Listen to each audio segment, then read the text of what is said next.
ఇక మరొక అంశం చూసుకున్నట్లయితే గతంలో మావోయిస్టు ప్రభావిత ప్రాంతమైన కర్రెగుట్ట పరిధిలో ప్రస్తుతం భద్రతా దళాల పర్యవేక్షణలో రోడ్డు పనులు జరుగుతున్నాయి. ఈ రహదారి నిర్మాణం పూర్తయితే తెలంగాణ ఛత్తీస్గఢ్ సరిహద్దు ప్రజలకు ఎలాంటి ప్రయోజనం చేకూరబోతుంది?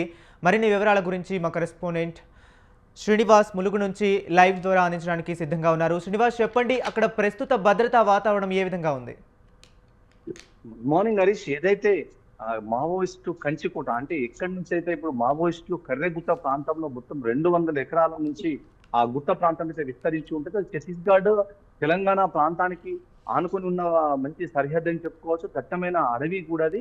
ఆ ప్రాంతం నుంచి మావోయిస్టు దాదాపు కేంద్ర కమిటీ సభ్యులు కానీ, రాష్ట్ర కమిటీ సభ్యులు, జిల్లా కమిటీ సభ్యులు, కమాండర్లు అందరూ కూడా ఆ ప్రాంతంలో ఒక్కో గుట్ట దాదాపు ఒక 100 ఫీట్ల ఎత్తు నుండి మైదానం 200 ఎకరాల ప్రాంతం సమాంతర మైదానం ఉండేది.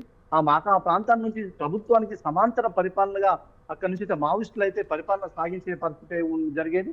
అటువంటిది 2025లో మావోయిస్టులకు ఆపరేషన్ ఖగారా అని కేంద్ర ప్రభుత్వం అయితే కేంద్ర హోంమంత్రి అమిత్ షా అయితే ప్రకటించడంతో ఈ మొత్తము విభిన్నంగా తారుమారైన పరిస్థితి ఉంది. అక్కడ ఏదైతే ఆపరేషన్ ఖగారో ప్రకటించిన తర్వాత 2026 వరకు మావోయిస్టు లేని రాష్ట్రంగా, దేశంగా, మావోయిస్టు రహిత దేశంగా మేము ప్రకటిస్తామని చెప్పేసి కేంద్ర హోంమంత్రి అమిత్ షా అయితే ప్రకటించడంతో అక్కడి నుంచి అంతిమ యుద్ధం అంటే ఆపరేషన్ ఖగారా ఉంటే అంతిమ యుద్ధం ఇక యుద్ధం చేయమనే స్థితిలో కేంద్ర ప్రభుత్వం అయితే మావోయిస్టులపై ఖగారోని ప్రకటించింది. అదే నేపథ్యంలో ఈ కోబ్రా దళాలు కానీ, సిఆర్పిఎఫ్, ఇటు గ్రౌండ్స్, సివిల్ దళాలు అన్ని కూడా కర్రెగుట్టను చుట్టుముట్టి అక్కడ కంప్లీట్ ఆ ప్రాంతాన్ని అణువు క్షుణ్ణంగా ఏరవేసుకుంటూ ఎన్కౌంటర్ లో భీకర పోరు అయితే మావోయిస్టులకు, భద్రతా దళాలకు భీకర పోరు జరిగింది. దాంట్లో 38 మంది దాకా మావోయిస్టులు అమర్లైన పరిస్థితి ఉంది. దాని నేపథ్యంలోనే అక్కడి నుండి హెలికాప్టర్ ద్వారా, పెద్ద పెద్ద డ్రోన్ కెమెరాల ద్వారా నిఘా కేంద్రాలు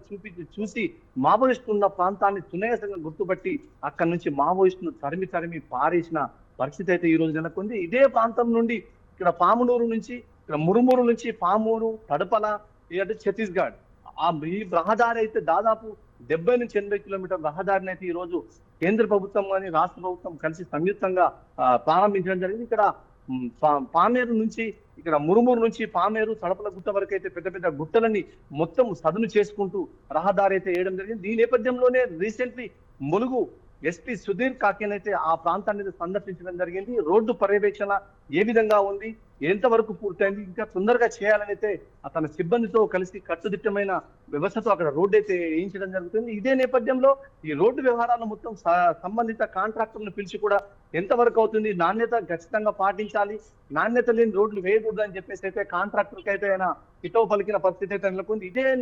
ఇదే విషయానికి వస్తే అక్కడ తడపల గుట్ట వరకు అయితే రోడ్డు దాదాపు చేరుకున్న పరిస్థితి ఉన్నది. దీనికి ఇక మావోయిస్ట్ ఆ ప్రాంతాల్లో లేరు అనే ఒక వ్యవస్థ.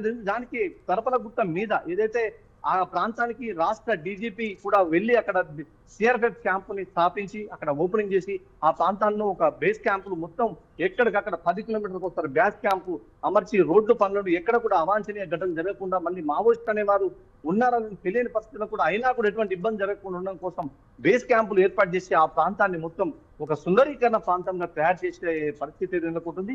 ఈ ప్రాంతం నుండి ఇటు తెలంగాణ నుంచి అటు ఛత్తీస్గఢ్ వెళ్లే క్రమంలో చాలా దగ్గరగా రహదారి అవుతుందని చెప్పుకోవచ్చు. ఎందుకంటే ఆ ప్రాంతం నుంచి ఈ ప్రాంతంకి వెళ్ళిన 100 నుంచి 70 కిలోమీటర్ల మధ్యలోనే మనం బీజాపూర్ చేరుకునే అవకాశం ఉంటుంది. కాబట్టి ఈ తెలంగాణ ప్రాంతం నుంచి ఛత్తీస్గఢ్ వెళ్ళడానికి చాలా అనువైన ప్రాంతం అనేది కూడా చాలా మంది ప్రజలైతే చెప్పుకోవడం జరుగుతుంది. ఇదే నేపథ్యంలో ఆ రోడ్డు పూర్తయ్యేంత వరకు దాదాపు ఇంకా 1 నుంచి 2 నెలల వరకు పట్టే సమయం ఉంది. కాబట్టి ఇంకా కూడా అక్కడ పోలీస్ పికెటింగ్, భద్రతా దళాలు పూర్తి పర్యవేక్షణ చేసుకుంటూ ఆ ప్రాంతాన్ని జల్లెడబట్టుకుంటూ ఎక్కడ కూడా అవాంఛనీయ ఘటనలు జరగకుండా ఆ ప్రాంతాన్ని అయితే భద్రతా బలాల వలయంలో ఉందని చెప్పుకోవచ్చు. ఇదే నేపథ్యంలో ఆ కొండలపై ఉన్న చిన్న చిన్న విలేజ్లకు కూడా భద్రతా దళాలు కొన్ని ఆటోలు, సైకిళ్లు కొనిచ్చి మీరు ఎక్కడ కూడా ఇబ్బంది పడకుండా, మీకు జ్వరం వచ్చినా ఎటువంటి ప్రాబ్లం వచ్చినా కూడా మీరు వెళ్ళొచ్చు అని చెప్పేసి ప్రభుత్వం దారినైతే ఆటోలు, సైకిల్ మోటార్లు కొనిచ్చి ఇచ్చిన పరిస్థితి ఉంది. అదే విధంగా విరివిరిగా అక్కడ ఉన్న ప్రజలకు ఎటువంటి ఇబ్బంది రాకుండా, సీజనల్ వ్యాధులు వచ్చే వర్షంలో సీజనల్ వ్యాధులు ప్రబలకుండా కూడా అక్కడ మెడికల్ హెల్త్ క్యాంపులు కూడా నిర్వహించి వాళ్ళకు వైద్యాన్ని అందించిన పరిస్థితి ప్రభుత్వంకైతే ఉంది. Hari. Okay, right. Thank you Srinivas.